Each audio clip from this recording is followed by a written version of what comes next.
Hey everybody, what's good? It's Matt here, and today's stories are about Baskin Robbins receiving major backlash over sexualizing an 11-year-old talent, Hong Kong's historic protests for pro-democracy, and we're going to talk about Singaporean mosques encouraging smokers to quit with a puff for a puff. But before we begin, make sure you smash that subscribe button down below to keep updated on the current events and news every Tuesday and Thursdays right here on The Final Cut.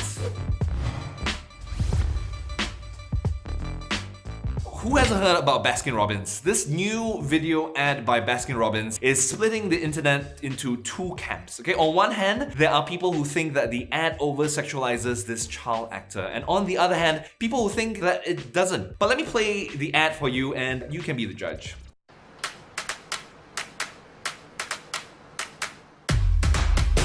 톡톡 candy.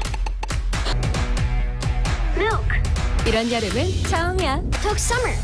Pink Star.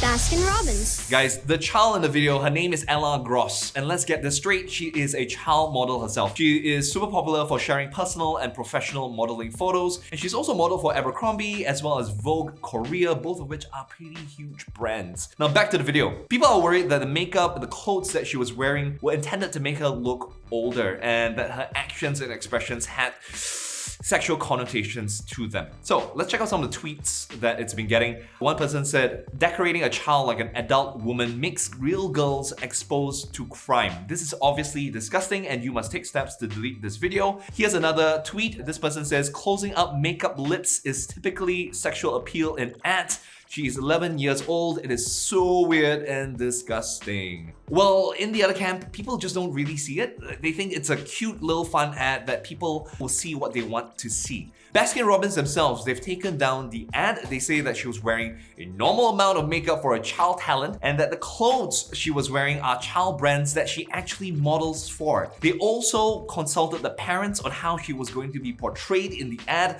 The parents had no issues with it. In fact, the mom actually voiced out on this issue online. She posted on IG saying she's saddened to see how certain segments of the Korean public reacted to this commercial. What was honestly meant to be a fun commercial for a new ice cream flavor is now being perceived by them as something disgusting and horrific.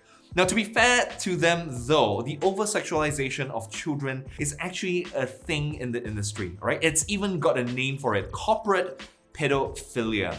It's a metaphor used to describe advertising and marketing that sexualizes children in these ways. All dressed, posed, and made up in the same way as sexy adult models. Basically, they're worried that the sexualization of children might normalize and maybe encourage pedophilic sexual desires for children. So back to the Baskin Robbins ads, which side do you belong to? Do you think that the child talent was overly sexy? Leave a comment down below.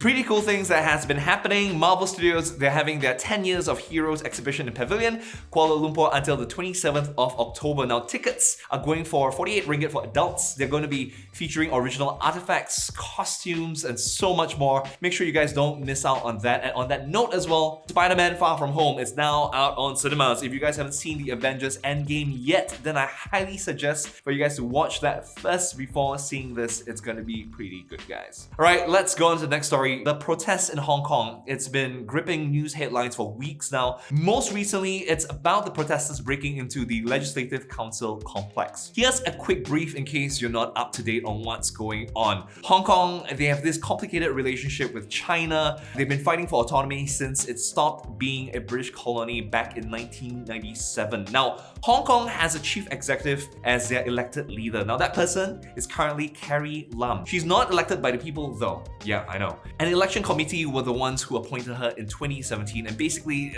there was no fair election in this process. The protests happening right now is about the extradition bill, okay, which gives more authority to China to extradite fugitives from Hong Kong to other parts of China. It's basically a very, very convenient bill that allows China to jail people who they feel are troublesome or a threat. Protests have been going on for a while now, but a few days back, on the 1st of July, something happened.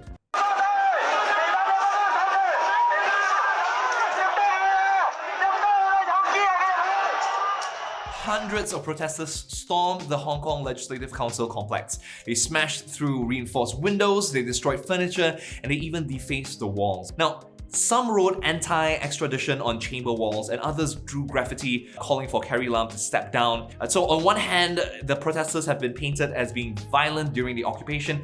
Carrie Lam herself even said that it was a heartbreaking and shocking turn of events. But there's also another side of the story, that what happened on Monday was actually the result of years of anger and desperation as the protesters' concerns were not met. Joshua Wong, who is a student activist and politician, said that the protesters were not rioters and they were not even violent, and that they were even well-behaved and disciplined. Protesters apparently left cash on the counters when they took drinks from the cafeteria inside the complex. They even sealed off the library so that historical documents stored inside would not be damaged. Now, the police eventually arrived around midnight and they cleared the complex out. Always two sides to the story, that is far from over. We are going to see a lot more progress in the next coming months. Let us know what you think is going to happen ahead of time and what do you think about this whole entire situation. Leave a comment down below.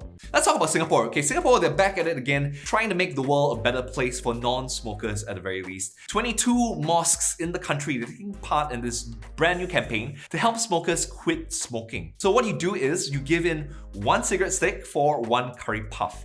Pretty cool. Now, the curry puffs given out are also healthier than the typical ones that you get outside, right? These curry puffs were fried in oil with less saturated fat and made using whole grain flour. Very, very wholesome. Amrin Amin, who is the Singapore Health and Home Affairs Senior Parliamentary Secretary, said that the puff for a puff booth will also be at different mosques during the campaign period. Also, because there are more male smokers than female smokers in Singapore, they will rotate its rounds after Friday prayers, which is a very convenient congregation point to focus anti-smoking messages to the guys. Now, this isn't Singapore's first campaign to get Singaporeans on a healthy path. Okay, for example, Singapore pitched this smoking cabin around May so that no one has to suffer from secondhand smoke and smokers have a designated, comfortable place to smoke. Check this cabin out, man.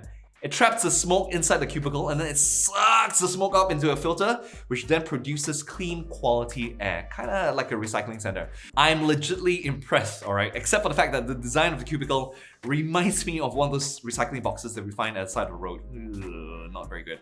So, what do you guys think? Should we have this in Malaysia, and will a trade-in program that gives you food for a cigarette stick work here? Let us know it down in the comments below. Alright, so that's all the time we have here for today. Thank you so much for tuning in to us. Please let us know if you left anything out. Love, peace, and chicken grease. I'll see you guys all next time round. The final cut.